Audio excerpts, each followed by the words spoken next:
esse doutor Pedro Boareto é colunista novo aqui?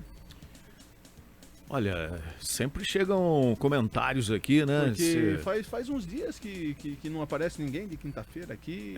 E hoje ele veio todo lindão, bonitão, todo engravatado ali, Ah, né? não é. É que ele estava na super festa que ele preparou para o seu Antônio Eustáquio, que fez aniversário aí recentemente. Muito Bom dia, doutor Pedro Boareto. Bom dia, Toninho. Bom dia, Marquinhos. Bom dia, ouvintes internautas da Raiz FM. Bom dia. Na verdade, eu incorporei o estilo Raízes, né? Funcionários da Raízes, férias eternas. Tá bom. E sempre tem um vermelhinho juntinho aí, ó. Hoje é a gravata. Na verdade, deixar bem claro que não é vermelho. É. É um salmão que, na verdade, pelas imagens aí tá meio agora vermelho. Que eu tô vendo mesmo, não é um vermelho, viu, gente? É um puxando num salmão bem forte. Exatamente isso. Doutor, brincadeiras à parte, o que temos para esta quinta-feira?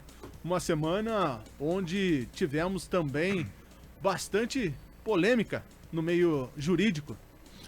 Infelizmente, né, Tony? Nós, nos últimos dias, tivemos situações extremamente delicadas, noticiadas, né, pela mídia. Esse absurdo que ocorreu aqui na nossa vizinha Piracicaba, envolvendo aí um atentado dentro de um ônibus. E o que nos trouxe aí a maior perplexidade também foram duas situações que iremos conversar um pouco mais sobre elas. Acredito que os ouvintes e os internautas puderam acompanhar o caso da agressão de um procurador do município de Registro a uma também procuradora daquela cidade. Um caso de agressão contra a mulher, inconcebível, não podemos admitir esse tipo de conduta. E este caso ganhou uma grande repercussão até por conta de uma gravação que foi realizada. Na verdade, esse procurador não agrediu só uma mulher, né? Ele agrediu inclusive outras que tentaram ali de alguma forma separar, Apartar, né? a confusão, e ele acabou agredindo várias mulheres. Mas eu fiz essa introdução a esse caso até para que no final nós vamos voltar a falar dessa situação. Mas hoje a gente também tem que tratar de uma situação lamentável dentro do Poder Judiciário, que foi o caso que ocorreu no sul do país, envolvendo uma menina, uma criança de 11 anos, que engravidou em virtude de um estupro.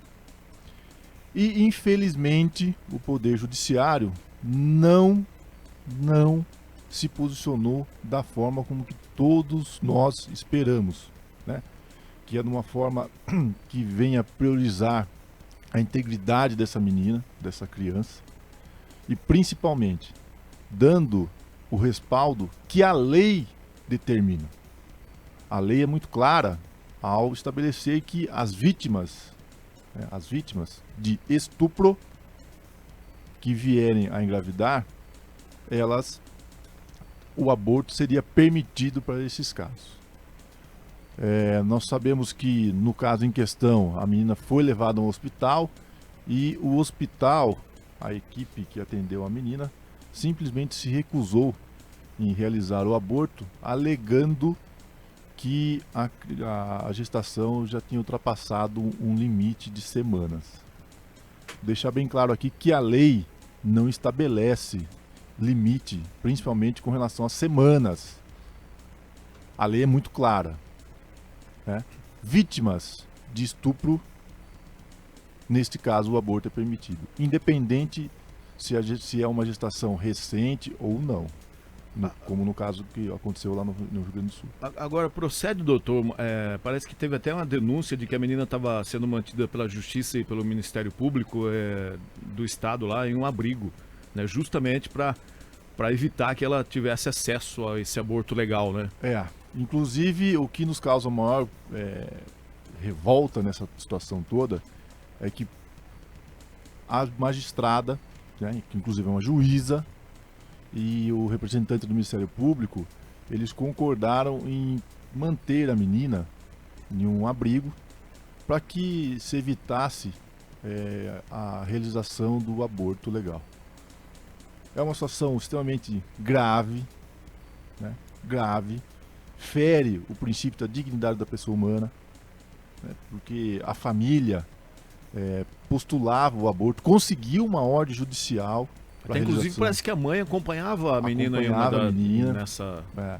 Conseguiu uma ordem judicial para a realização do aborto, mas não pôde ser realizada porque teve uma outra ordem determinando o encaminhamento dessa jovem para um abrigo. Para a gente mostrar certinho para os nossos ouvintes, a promotora se manifestou após o hospital se negar a realizar esse aborto?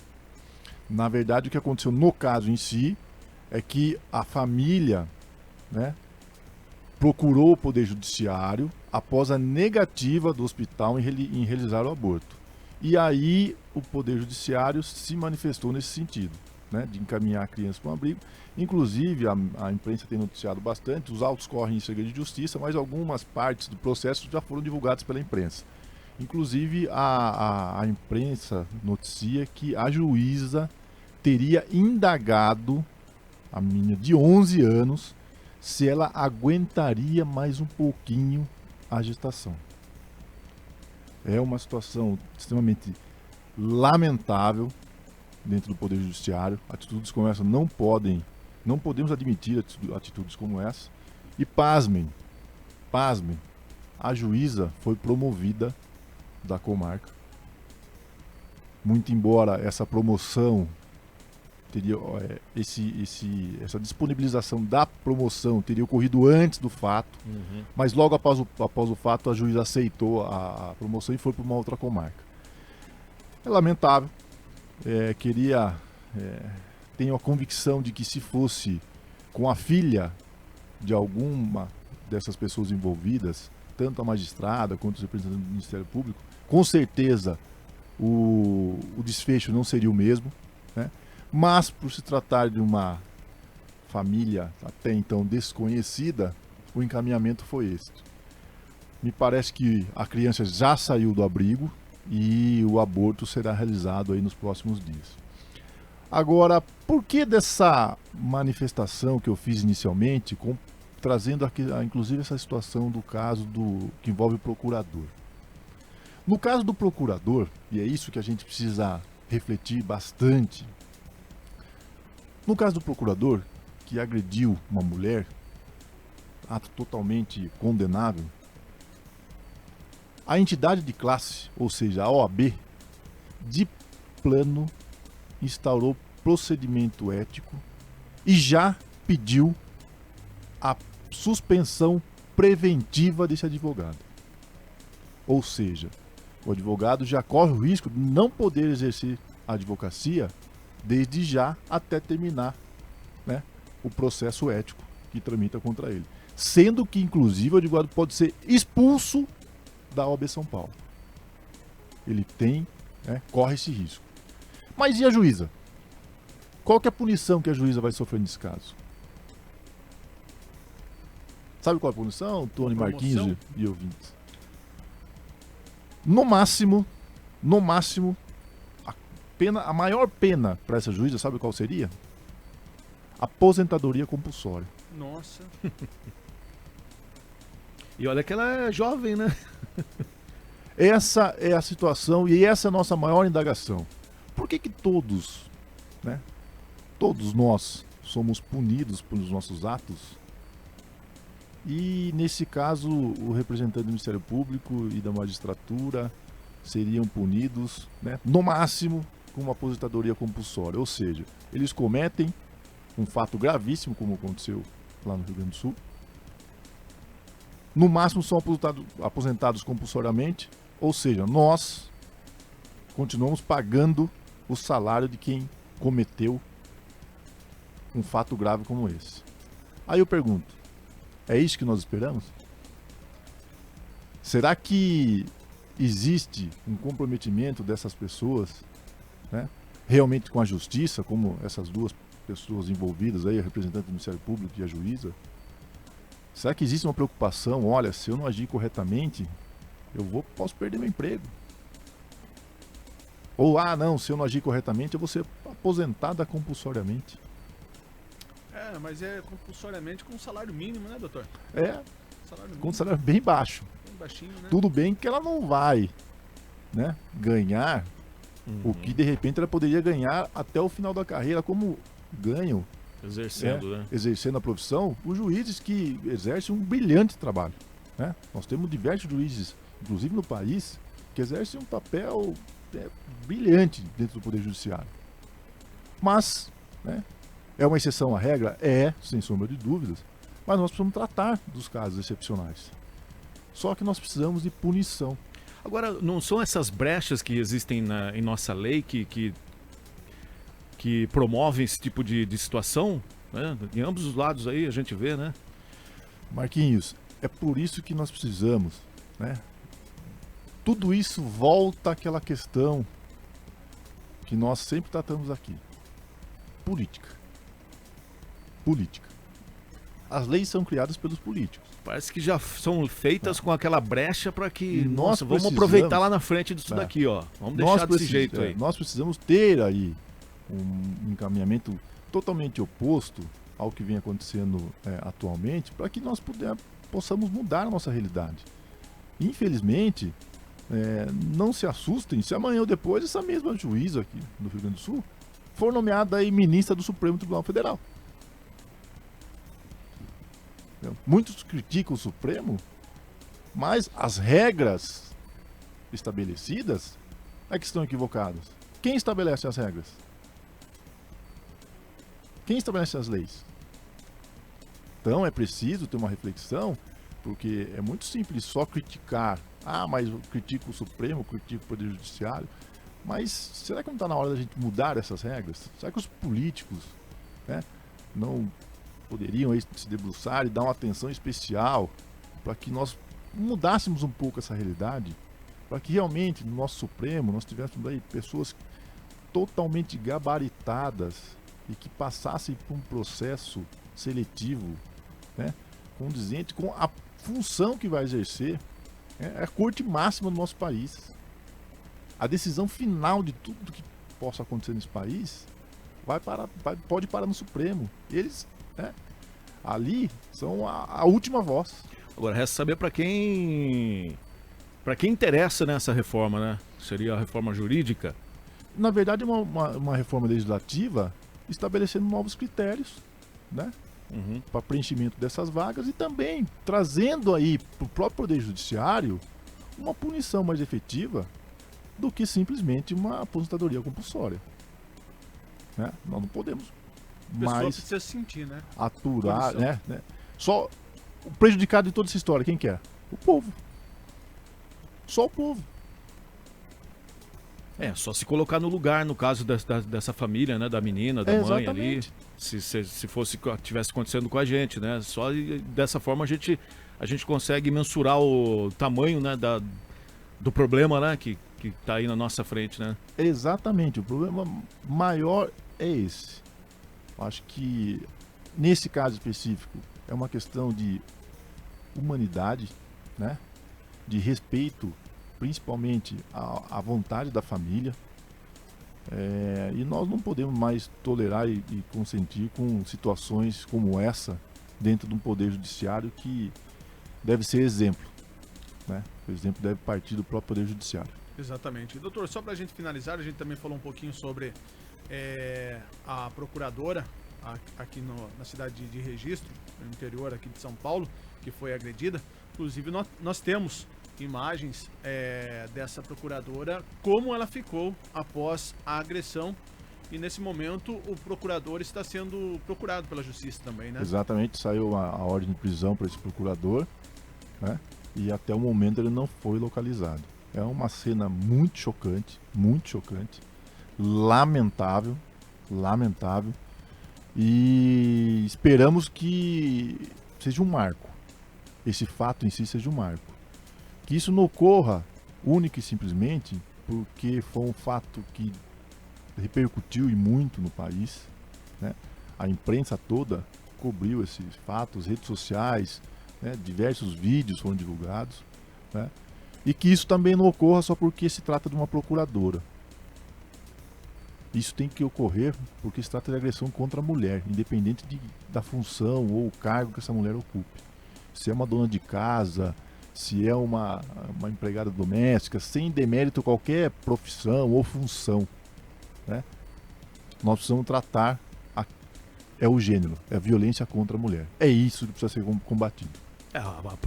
A simples agressão já, independente de quem quer que seja, né? Exatamente. Tanto homem com a mulher, qualquer animal, sei lá. Só que agrediu, né, da forma brutal como aconteceu nesse caso, o tratamento tem que ser o mesmo para todas as mulheres. Para todas as mulheres. Que isso sirva de exemplo e principalmente para que os homens também se conscientizem que a agressão à mulher é crime e a pena deve ser tratada com tamanha proporcionalidade como foi com relação à violência que foi praticada. Doutor, aproveitando ainda a passagem do senhor nessa quinta-feira, o senhor falou sobre o terrível ataque que nós tivemos essa semana a um coletivo na cidade de Piracicaba e já foi um tema também aqui da coluna do senhor com relação a imagens que vazam de acidentes, de crimes e mais uma vez ocorreu na cidade de Piracicaba, onde pessoas sem noção alguma, eu estive na cidade de Piracicaba, fui à coletiva de imprensa e falei com familiares que estavam chocados porque eles perceberam que o seu ente tinha morrido nessa tragédia através de vídeos que rolaram de toda forma em grupos de WhatsApp na cidade de Piracicaba. Mais uma vez, uma barbaridade, mas nós temos que registrar aqui, doutor, uma heroína, uma mulher que ninguém percebeu pelas imagens que circularam aí pelas redes sociais, onde uma mulher, ela ficava firmemente ao lado de um jovem que está tendo sua segunda chance de vida na UTI do Hospital Fornecedores de Cana, graças a essa mulher. Até eu pedi para a Yasmin separar essa imagem, nós borramos. Essa mulher era uma pessoa que estava dentro do coletivo e ela ficou ao lado desse jovem, estancando o sangue do corte que ele estava no pescoço, e ele só pôde ter uma chance de estar no hospital graças a essa mulher.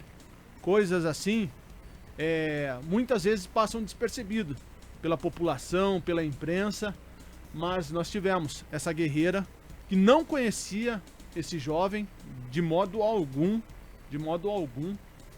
e ficou ali firmemente até chegar o socorro para levar esse jovem até o hospital. Inclusive, eu conversei com ela ontem e ela mandou aqui: boa tarde, obrigado pelas palavras, agradeço desde já, mas estou chocada ainda, contudo muito triste pelas vidas que se foram.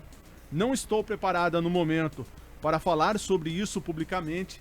Talvez quando tiver certeza que o rapaz está fora de perigo, pois não quero expor a família dele nesse momento tão difícil. Foi isso que essa guerreira nos disse no dia de ontem.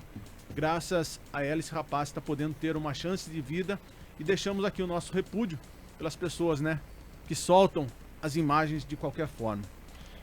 Tony, é lamentável, situações como nós mais uma vez observamos nesse caso de Piracicaba. Agora, eu acho que exatamente o caminho tem que ser esse, enaltecer e valorizar condutas e atitudes como nós tivemos aí dessa senhora, que simplesmente, ao invés de ficar preocupada com captar imagens para divulgar em redes sociais ou grupos de WhatsApp, ela não teve outra reação a não ser tentar de alguma forma auxiliar a vítima, né? Se todos ali presentes tivessem a mesma atitude, pelo menos tivesse utilizado o celular para ligar para o socorro, né? Exatamente, e tentando aí de alguma forma auxiliar as vítimas, talvez o resultado não seria tão triste como aconteceu. É claro que a situação por si só já é muito triste, mas nós tivemos aí, infelizmente, famílias sofrendo em virtude da perda de um ente querido. Lamentável, e torcemos para que atitudes como dessa senhora sejam mais acabem acontecendo com mais frequência no nosso dia a dia. Muitas pessoas, até logo após esse ocorrido, eu estava ouvindo uma entrevista pela rádio lá de Piracicaba, e o comentarista falou uma frase e eu refleti bastante sobre ela. O mundo está doente. O mundo realmente pode estar doente, mas atitudes como essa nos trazem a esperança de dias melhores. Bom dia a todos da Raízes e até a próxima quinta-feira. Obrigado, doutor. Valeu, Ótima doutor. quinta-feira.